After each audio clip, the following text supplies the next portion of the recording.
여러분 안녕하십니까? 일주일 잘 지내셨습니까?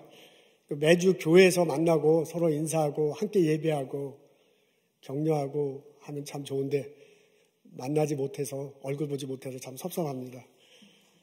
여러분 그 삶의 자리에서 하나님 축복이 함께 하시기를 바랍니다. 오늘 그 특송을 샘강 전도사님 가족에서 해줬어요. 여러분들도 원하시면 할 수 있습니다. 우리 최희정 집사님에게 연락하셔서 좀 가족들이 서로 인사하고 찬양드리고 하는 시간을 가졌으면 참 좋겠습니다. 오늘 저희들 나눌 말씀은 요한복음 11장 39절에 있는 말씀입니다.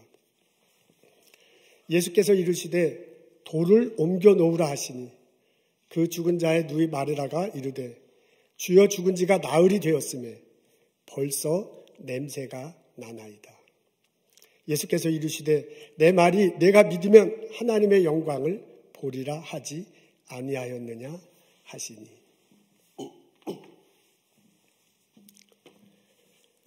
베다니는 예루살렘 성 근처에 있는 작은 마을입니다. 이곳에 마르다, 마리아 그리고 나사로가 함께 살고 있습니다. 이 가족이 믿음이 좋았나 봐요. 예수님이 특별히 사랑하신다 라고 적혀져 있습니다. 이 가정이 마을 사람들과 관계가 아주 좋았는가 봅니다. 많은 유대인들이 위문을 왔다라고 적혀져 있습니다. 문제가 생겼어요. 나사로가 병이 들었습니다. 어떻게 손 한번 써보지도 못하고 운명을 달리하게 됐습니다. 그 후 4일이 지났을 때 예수님이 베다니에 오십니다. 마르다가 손살같이 달려가서 마을 어귀에 와서 예수님을 맞이해요. 예수님이 이곳에 계셨으면 오라버니가 죽지 않았을 텐데. 잠시 후에요, 동생 마리아가 손살같이 달려와가지고 예수님 발 앞에 엎드리며 통곡하며 말합니다. 예수님이 이곳에 계셨으면 우리 오라버니가 죽지 않았을 텐데. 반가움과 원망함이 섞여 있습니다. 예수님이 두 여인에게 말합니다. 네 오라버니는 다시 살아날 것이다. 그들이 무덤 앞에 도착하네요. 그리고 예수님이 명령하세요. 돌을 옮겨 놓으라. 이 말을 듣고 마르다가 답합니다. 그 내용이 39절에 나와요. 우리 화면에 보실 텐데 우리 다 같이 한 목소리로 읽겠습니다. 예수께서 이르시되 돌을 옮겨 놓으라 하시니 그 죽은 자의 누이 마르다가 이르되 주여 죽은 자가 나흘이 되었음에 벌써 냄새가 나나이다. 여기 보면 예수님이 말씀하시고 마르다가 대답하는 장면이 나옵니다. 이 대화가 상당히 중요하거든요. 그래서 우리 한번 그 역할을 분담해서 해보도록 하겠습니다. 여러분들이 우리 그 가정에 있는 여러분들도 하십시오. 우리 집사님들 하품하지 마시고 꼭 하십시오. 제가 다 보입니다, 여기서. 여러분들이 예수님 파트를 하시면 돼요. 돌을 옮겨 놓으라. 그러면 제가 마르다가 한 그 파트를 하도록 하겠습니다. 자, 아셨죠? 다 준비가 되시죠? 자, 시작. 주여 죽은 지가 나흘이 되었음에 벌써 냄새가 나나이다. 우리 이거 한번 거꾸로 해보겠어요. 제가 예수님 파트를 할 테니까 여러분들이 우리 가정에 있는 우리 교우들이 마르다의 파트를 하겠습니다. 제가 먼저 하겠습니다. 돌을 옮겨 놓으라.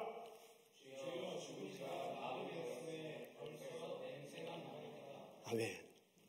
여러분, 이 두 사람의 대화 속에는 진장이 흐르고 있습니다. 살아난다와 죽었다라는 진장입니다. 여기에 보면 돌을 옮기라, 그 말은 살아날 수 있을 것이다 라고 그렇게 얘기하는데요.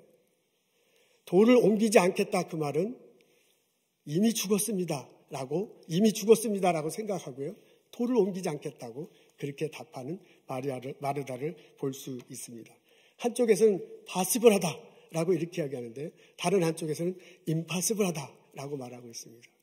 한쪽에서는 관계가 다시 새로 날 것이다. 이 사람이 살아나서 너와 오라버니 누이로 연결될 거고 이 사람이 살아나서 마을 사람들과 형제 자매로 지낼 것이다 라고 이렇게 말하는데요. 또 한쪽에서는 이미 관계가 끊어졌습니다. 그 사람과 오라버니와 누이의 관계도 끝났고요. 그 사람이 마을 사람들과 형제 자매로 지나는 관계도 끝났습니다. 라고 그렇게 말하고 있습니다.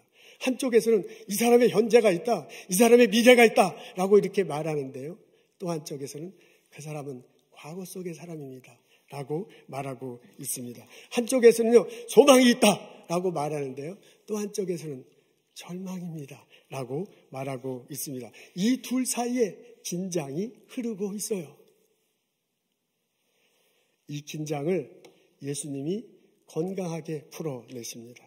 그들에게 가르침을 주며 강권하십니다. 나는 부활이요 생명이니 나를 믿는 자는 죽어도 살겠고 무릇 살아서 나를 믿는 자는 영원히 죽지 아니하리라. 이것을 너희가 믿느냐? 라고 묻고요. 너희가 이것을 믿는다면 그 믿음을 가지고 돌을 옮겨라! 라고 권면하고 있습니다. 마르다와 마리아가 돌을 옮깁니다. 예수님이 선포하십니다. 나사로가 나오너라!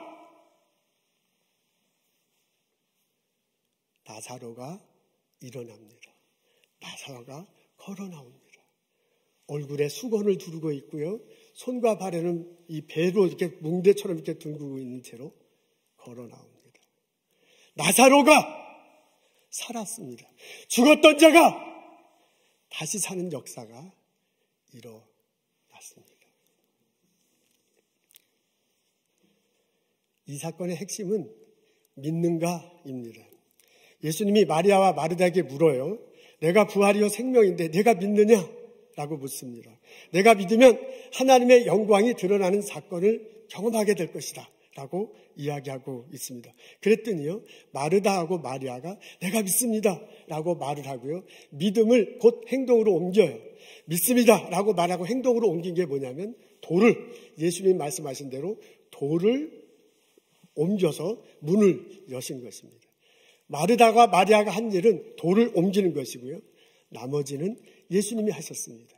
나는 부활이요 생명이라고 말한 그 예수님이, 하나님께서 내게 능력을 주셨다고 한 그 예수님이 나사로를 살렸습니다. 마르다와 마르다가 믿음으로 돌을 옮겼기 때문에 이런 역사를 경험할 수 있었습니다. 여러분, 요한복음, 이 사건이 적혀져 있는 요한복음 11장을 쭉 읽어보려면 그 곳곳마다 예수님께서 믿음을 말하고 이렇게 믿음을 이렇게 꼭 집어서 아주 중요 포인트에 믿음을 강조한 것을 볼 수 있습니다. 이야기 초반에 보면 예수님이 제자들과 만나서 대화하는 내용이 나와요. 나사로가 죽었다는 소문이 나와요. 그러면서도 일찍 가지 않고 이렇게 미적미적 하시잖아요. 그리고 나중에 가자고 하면서 뭐라고 말씀하시냐면, 내가 가서 나사로 죽은 게 아니다. 나사로는 지금 잠자고 있다. 그렇게 말하고요.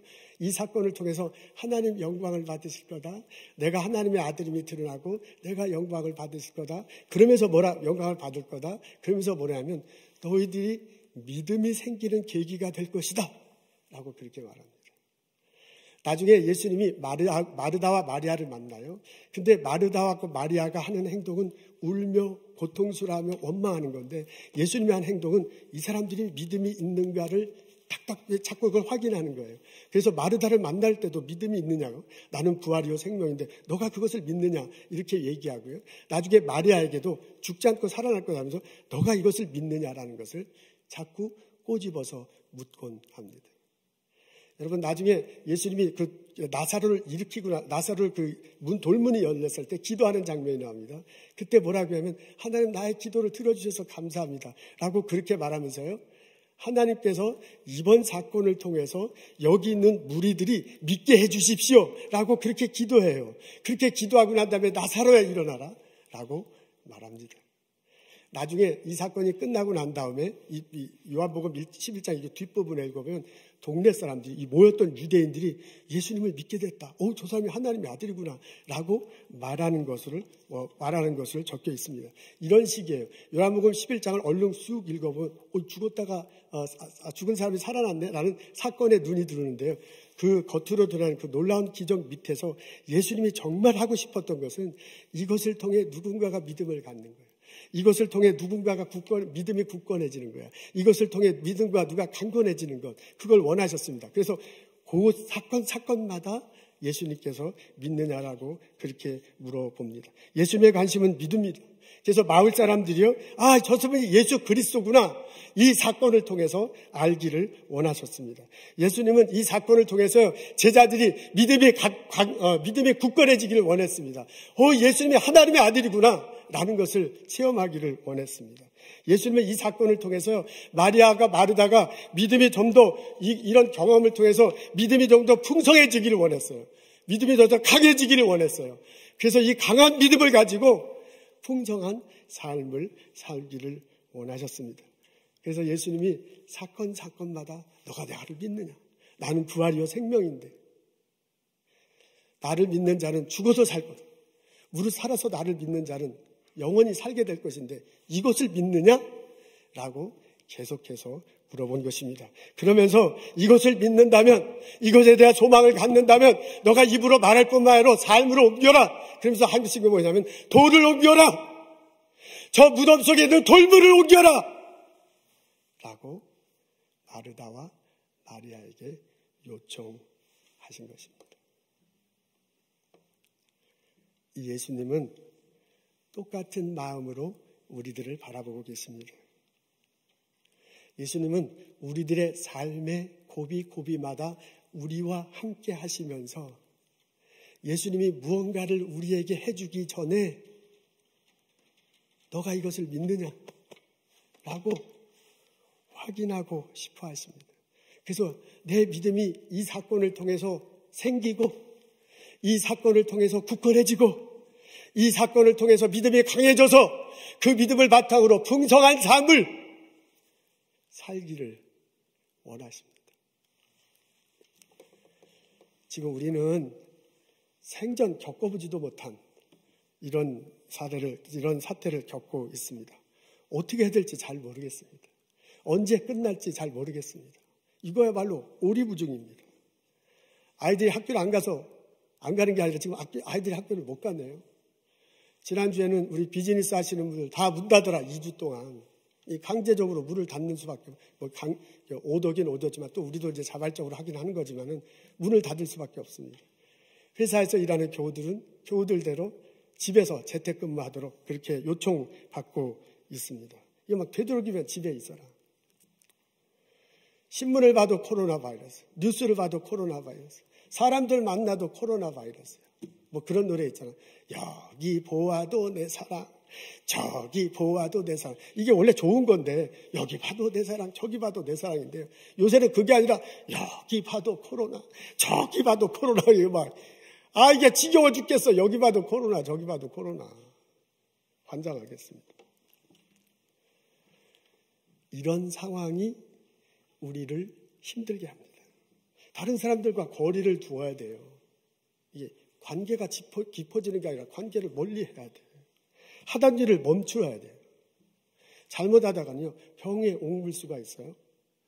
그리고 정말 잘못하다가는 죽을 수도 있습니다.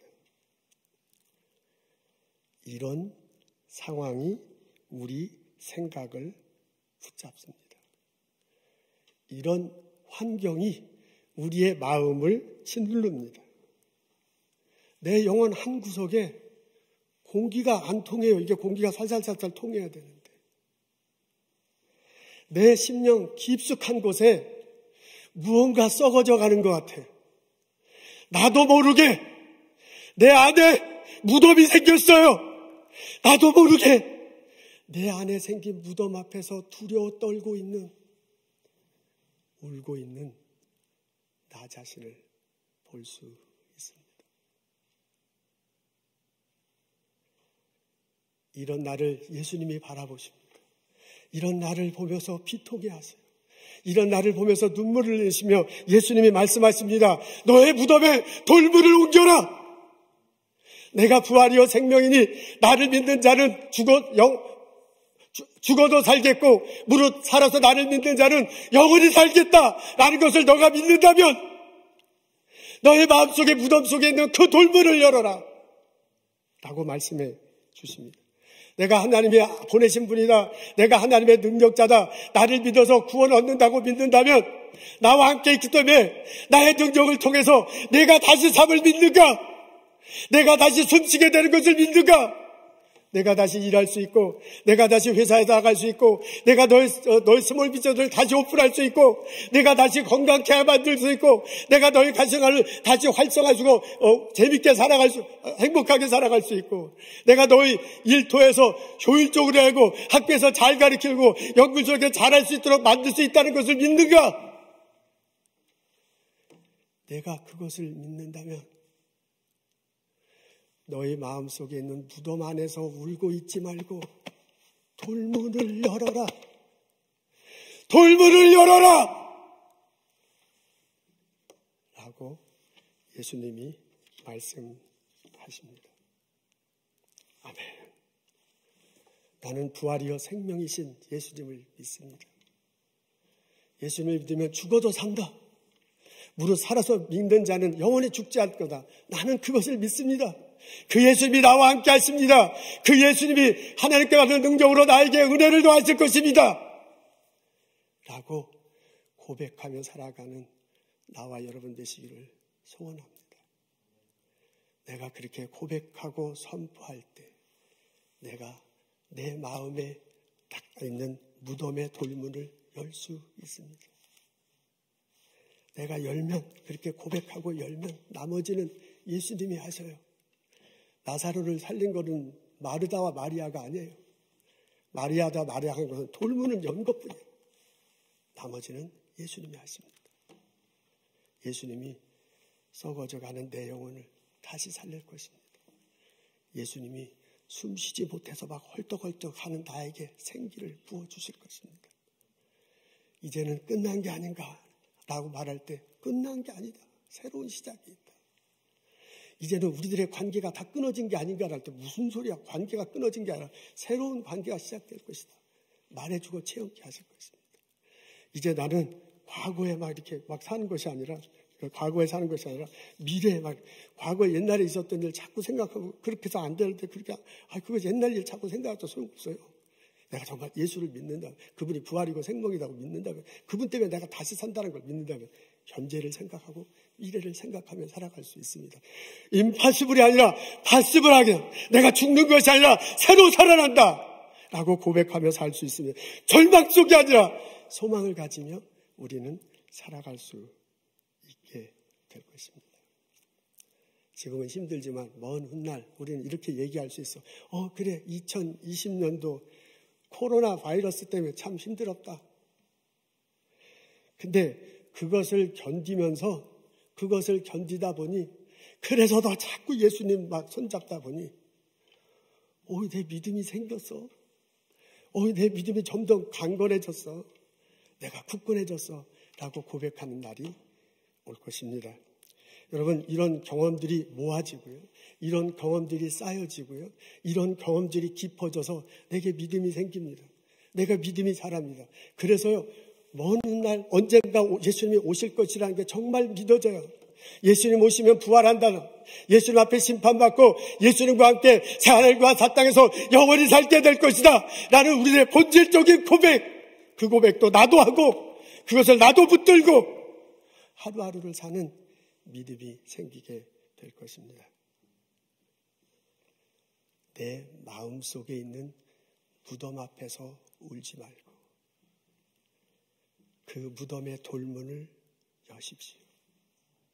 내가 그 무덤의 돌문을 열 때 나머지는 하나님이 하십니다. 예수님이 하십니다.